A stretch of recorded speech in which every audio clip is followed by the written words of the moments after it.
గాంధీ గారి నాయకత్వం, మల్లికార్జున ఖార్గే గారి నాయకత్వం, రాహుల్ గాంధీ గారి నాయకత్వం, రేవంత్ రెడ్డి గారి నాయకత్వం, మల్లు భట్టి గారి నాయకత్వం, గోదాం వీరయ్య గారి నాయకత్వం. జై కాంగ్రెస్, జై కాంగ్రెస్. బలరాం నాయక్ గారి నాయకత్వం, బలరాం నాయక్ గారి నాయకత్వం. జై కాంగ్రెస్, జై కాంగ్రెస్, జై కాంగ్రెస్. గోదాం వీరయ్య గారి నాయకత్వం, బలరాం నాయక్ గారి నాయకత్వం, బలరాం నాయక్ గారి నాయకత్వం. జై కాంగ్రెస్, జై జై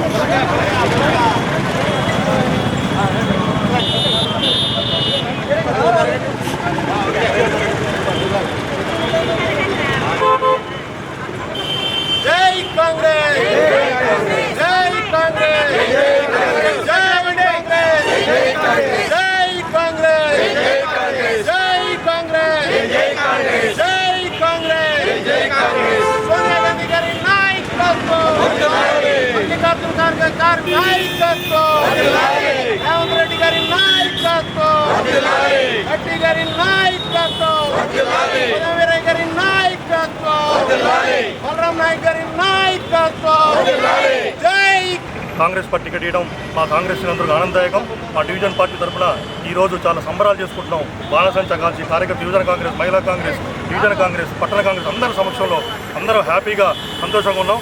దీనికి మేము అధిష్టానానికి, రేవంత్ రెడ్డి గారికి, భట్టి గారికి మరియు కేంద్ర అధినాయకత్వాన్ని కూడా కృతజ్ఞతలు తెలుపుతున్నాం. మేము మా కాన్స్టిట్యూన్సీ నుంచి అత్యధిక మెజార్టీ ఇస్తామని చెప్పి ఈ సభాముఖంగా మీ అందరం కూడా హామీ ఇస్తున్నాం. అలాగే 5 కాన్స్టిట్యూన్సీల్లో గోదాం వీరయ్య గారి నాయకత్వంలో, డీసీ అధ్యక్షుల నాయకత్వంలో కూడా అత్యధిక మెజార్టీ అంటే 2 లక్షల పైగా మెజార్టీతో మహిబాద్గా మా జిల్లా నుంచి ఇచ్చి గెలిపిస్తామని హామీ ఇస్తూ బలరాం నాయక్ గారికి మళ్ళీ ఒకసారి కృతజ్ఞతలు తెలుపుతూ ప్లస్ శుభాకాంక్షలు తెలుపుతూ ముగిస్తున్నాను. Thank you very much. ఈ కార్యకర్తల ఉత్సాహం చూస్తుంటే బలరాం నాయక్ గారు గెలిచారన్నంత ఊపిరి మీద ఉంది. మరి ఆయన టికెట్ రావడం అందరూ కూడా చాలా సంతోషం.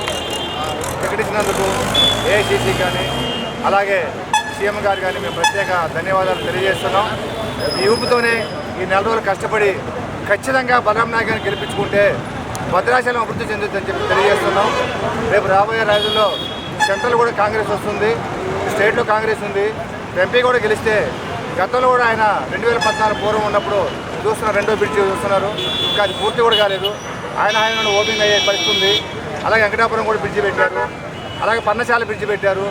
ఎల్డబ్ల్యూలో కానీ ప్రధానమంత్రి సడక్ యోజన కానీ రోడ్లు, రహదారులు మొత్తం కూడా ఆయన డెవలప్ చేయగలిగింది తక్కువ బడ్జెట్లోనే. ఇప్పుడు మరి తెలంగాణ ప్రభుత్వంలో అత్యధిక బడ్జెట్లో భద్రాచలానికి 9 సంవత్సరాల నిర్లక్ష్యాన్ని ఆఫ్ చేసి బ్రేక్ చేసి రేపే తీపి కబురుగా మన సీఎం గారి సమక్షంలో భద్రాచలానికి భారీ ఎత్తున అభివృద్ధి నిధులు మంజూరు చేసే కార్యక్రమం ఉంది. దీంతోపాటు ఈ 5 సంవత్సరాలు కూడా మనం భద్రాచలం అంబేద్కర్ సెంటర్లో టౌన్ కాంగ్రెస్ పార్టీ ఆధ్వర్యంలో బలరాం నాయక్ మాజీ కేంద్ర మంత్రి వర్యులు బలరాం నాయక్ గారికి అధిష్టానం ఎంపీ టికెట్టు కేటాయించడం పట్ల పూర్తి విశ్వాసంతో హర్షం వ్యక్తం చేస్తూ ఉన్నాం.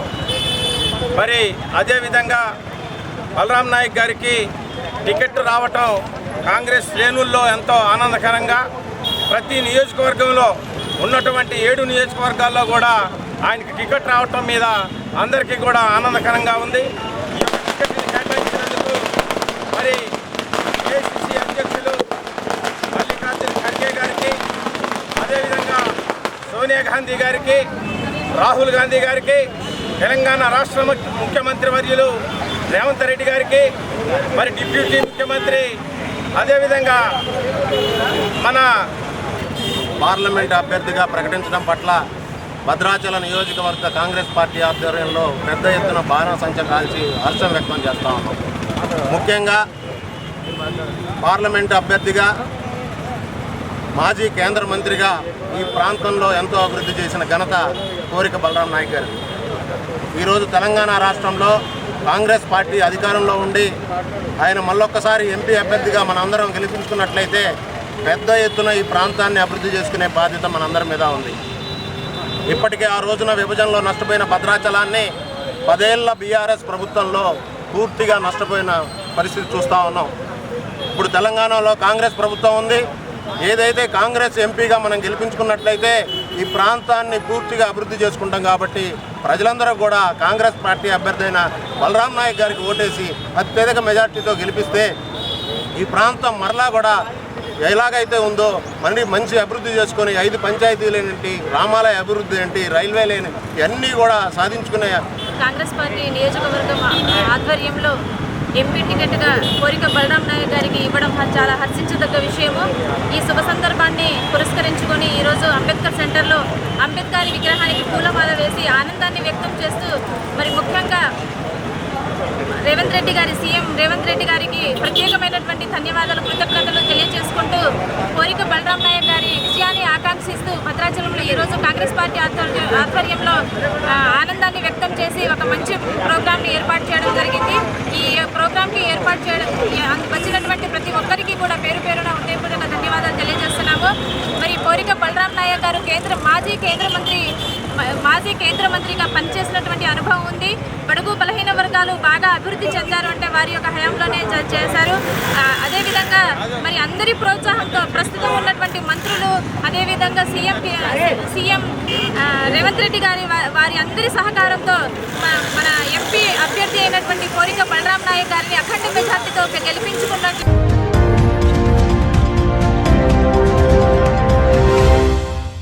ప్రియమైన 8TV ప్రేక్షకులారా, 8TV తాజా వార్తల నోటిఫికేషన్ మీ దరికి ఎప్పటికప్పుడు చేరాలంటే ఇప్పుడే 8TVని సబ్స్క్రైబ్ చేయండి. ఈ తాజా వార్తల లింకును ఓపెన్ చేసి సబ్స్క్రైబ్ క్లిక్ చేసి గంట బటన్ నొక్కండి. ఇక ఎంచక్కా తాజా వార్తలు మీకు చేరుతాయి.